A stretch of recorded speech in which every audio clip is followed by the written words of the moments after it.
ಸ್ನೇಹಿತರೆ, ಮಧು ಮಂಥನಕ್ಕೆ ಸ್ವಾಗತ. Big boss ಮನೆಗೆ ಡ್ರೋನ್ ಪ್ರತಾಪ್ ಅವರ ತಂದೆ ತಾಯಿ ಬಂದಿರೋದು ನಿಮಗೆಲ್ಲ ಗೊತ್ತೇ ಇದೆ. ಇಷ್ಟು ದಿನ ಹೊರ ಜಗತ್ತಿನಲ್ಲಿ ಅಗಲಿದ್ದ ಜೀವಗಳು, ಸಂದರ್ಭದ ಕೈಗೊಂಬೆಗಳಾಗಿದ್ದ, ದೂರವಾಗಿದ್ದ ಮನಸ್ಸುಗಳು ವರ್ಷಗಳ ನಂತರ ಬಿಗ್ ಬಾಸ್ ಮನೆಯಲ್ಲಿ ಮತ್ತೆ ಒಂದಾಗಿವೆ. ಅಂದಿನ ಪ್ರತಾಪ್ಗೂ ಈಗಿನ ಪ್ರತಾಪ್ಗೂ ಎಷ್ಟು ಬದಲಾವಣೆ ಆಗಿದೆ. ಹೆತ್ತ ಮಗನಿಂದ ದೂರವಿದ್ದ ಆ 3-4 ವರ್ಷಗಳ ಕುರಿತು ನಿಮ್ಮ ಮನದಾಳದ ಮಾತುಗಳನ್ನು ಎಲ್ಲರೊಂದಿಗೆ ಹಂಚಿಕೊಳ್ಳುವಂತೆ ಬಿಗ್ ಬಾಸ್ ಪ್ರತಾಪ್ ತಂದೆಗೆ ಹೇಳುತ್ತಾರೆ. ದೂರವಾಗಿದ್ದ ನಮ್ಮ ಮಗ ಬಿಗ್ ಬಾಸ್ನಿಂದ ಮತ್ತೆ ಸಿಕ್ಕಿದಂತಾಗಿದೆ. ಪ್ರತಿದಿನ ನಾವು ಪಟ್ಟ ನೋವು ಅಷ್ಟಿಷ್ಟಲ್ಲ. ದಿನ ರಾತ್ರಿ ನಮಗೆ ನೆಮ್ಮದಿ ಇಲ್ಲ. ಮನೆ ಕಟ್ಟಿ ಗೃಹ ಪ್ರವೇಶ ಮಾಡಿದಾಗಲೂ ನಮ್ಮ ಮಗ ಮನೆಗೆ ಬಂದಿಲ್ಲ. ಎಲ್ಲ ಕೇಳಿದ್ರು, ನಮ್ಮ ಮಗ ನೈಟ್ ಬಂದು ಹೊಂಟೋದ ಅಂತ ಹೇಳುತ್ತಲೇ ಪ್ರತಾಪ್ ತಂದೆ ಕಣ್ಣೀರು ಹಾಕಿದ್ರು. ಈ ದೃಶ್ಯ ನೋಡಿ ಅಲ್ಲಿದ್ದ ಸ್ಪರ್ಧಿಗಳ ಕಣ್ಣುಗಳಲ್ಲೂ ನೀರು ಬಂದಿದ್ವು.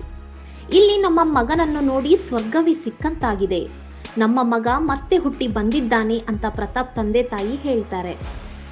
ಈ ಮಧ್ಯೆ ಮಾತಾಡಿದ ವಿನಯ್, ನೀವು ಎಲ್ಲಿ ಹೋದ್ರೂ ಪ್ರೌಡ್ ಫೀಲ್ ಮಾಡಬೇಕು ಎನ್ನುತ್ತಾರೆ. ಆಗ ಪ್ರತಾಪ್ ತಂದೆ, ನಮ್ಮನ್ನು ಪ್ರತಾಪ್ ಎಲ್ಲರೂ ಗುರುತಿಸುವ ಹಾಗೆ ಮಾಡಿದ್ದಾನೆ. ನಾವು ಎಲ್ಲಿ ಹೋದ್ರೂ ಪ್ರತಾಪ್ ತಂದೆ ಅಂತ ಗೌರವ ಕೊಡ್ತಾರೆ. ನಮ್ಮ ಜೊತೆ ಫೋಟೋ ತೆಗೆಸ್ಕೊಳ್ತಾರೆ. ಇದನ್ನೆಲ್ಲ ನೋಡಿ ನಮಗೆ ಈಗ ಖುಷಿ ಆಗ್ತಿದೆ ಎನ್ನುತ್ತಾರೆ. ಆಗ ಸಿರಿ ಅವರು, ನಿಮ್ಮ ತಂದೆ ತಾಯಿ ಜೊತೆ ಮಾತು ಬಿಟ್ಟಿದ್ದಕ್ಕೆ ಕ್ಷಮೆ ಕೇಳು ಅಂತ ಪ್ರತಾಪ್ಗೆ ಹೇಳ್ತಾರೆ. ಆಗ ಪ್ರತಾಪ್, ತಪ್ಪಾಯ್ತು ಕಣವ್ವ, ತಪ್ಪಾಯ್ತು ಕಣಪ್ಪ ಅಂತ ತಮ್ಮ ತಂದೆ ತಾಯಿ ಹತ್ತಿರ ಕ್ಷಮೆ ಕೇಳುತ್ತಾನೆ. ಗೃಹ ಪ್ರವೇಶಕ್ಕೆ ಬರಲಿಲ್ಲ, ಮಾತಾಡಲಿಲ್ಲ, ಕಷ್ಟ ಅಂದಾಗ ನೋಡಲಿಲ್ಲ. ನನಗೂ ಕಷ್ಟ ಇತ್ತು, ಆದರೆ ಏನೇ ಆಗಿದ್ರೂ ಮಾತಾಡಬೇಕಿತ್ತು. ಇನ್ನು ಮುಂದೆ ಎಂಥದ್ದೇ ಪರಿಸ್ಥಿತಿ ಬಂದರೂ ಮಾತು ಬಿಡಲ್ಲ. ನಿಮ್ಮ ಜೊತೆಗೆ ಇರ್ತೀನಿ, ತಂಗಿಯ ಮದುವೆ ಮಾಡ್ತೀನಿ ಅಂತ ಹೇಳ್ತಾನೆ. ಈ ಎಲ್ಲ ದೃಶ್ಯಗಳು ಕೂಡ ಎಂಥವರ ಮನಸ್ಸನ್ನೂ ಕರಗಿಸುವಂತಿದ್ದವು. ಹೀಗೆ ಅಗಲಿದ್ದ ಜೀವಗಳು ಬಿಗ್ ಬಾಸ್ ಮತ್ತೆ ಒಂದು ಮಾಡಿದ್ದಾರೆ. ದೂರವಾಗಿದ್ದ ಜೀವಗಳು ಮತ್ತೆ ಒಂದಾಗಿ ಸಾರ್ಥಕತೆ ಮೆರೆದಿವೆ. ಇದಾದ ಬಳಿಕ ಬಿಗ್ ಬಾಸ್ ಮನೆಯಲ್ಲಿ ಕ್ಯಾಪ್ಟನ್ಸಿ ಟಾಸ್ಕ್ ನಡೆಯುತ್ತೆ. ಎಲ್ಲರೂ ಮೊದಲ ಸುತ್ತಿನಲ್ಲೇ ಪ್ರತಾಪ್ ಅವರನ್ನ ಹೊರಗಿಟ್ಟು ಬಿಡ್ತಾರೆ.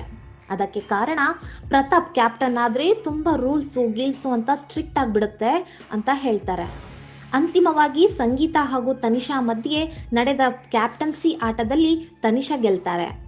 ಈ ವೇಳೆ ನಡೆದ ಮಾತುಕತೆ ವೇಳೆ ಪ್ರತಾಪ್ ಒಂದು ಕಾರಣ ಹೇಳ್ತಾರೆ. ಅದೇನು ಅಂದ್ರೆ, ನೀವೆಲ್ಲ ಒಂದು ಫೀಲ್ಡ್ ನಿಂದ ಬಂದಿದ್ದೀರಾ, ನಾನು ಮತ್ತೆ ವರ್ತೂರ್ ಸಂತೋಷಣ್ಣ ಬೇರೆ ಫೀಲ್ಡ್ ಅಂತ ಹೇಳ್ತಾರೆ. ಇದನ್ನೇ ತಲೆಗೆ ತೆಗೆದುಕೊಂಡ ಸಂಗೀತ ಪ್ರತಾಪ್ಗೆ ಕ್ಲಾಸ್ ತಗೋತಾರೆ. ನೀನು ಹಾಗೆ ಹೇಳಿದ್ದು ಸರಿಯಲ್ಲ, ಅದು ಹೇಗೆ ಹಾಗೆ ಹೇಳ್ತೀಯಾ, ನನ್ನ ಜೊತೆ ಮಾತಾಡಬೇಡ ಅಂತ ಕೋಪದಿಂದಲೇ ಹೇಳ್ತಾರೆ. ಪ್ರತಾಪ್ ಮಾತಾಡಲು ಹೋದ್ರೂ ಮಾತಾಡಬೇಡ ಅಂತ ಬಾತ್ರೂಮ್ಗೆ ಹೋಗಿ ಕದ ಹಾಕೊಳ್ತಾರೆ.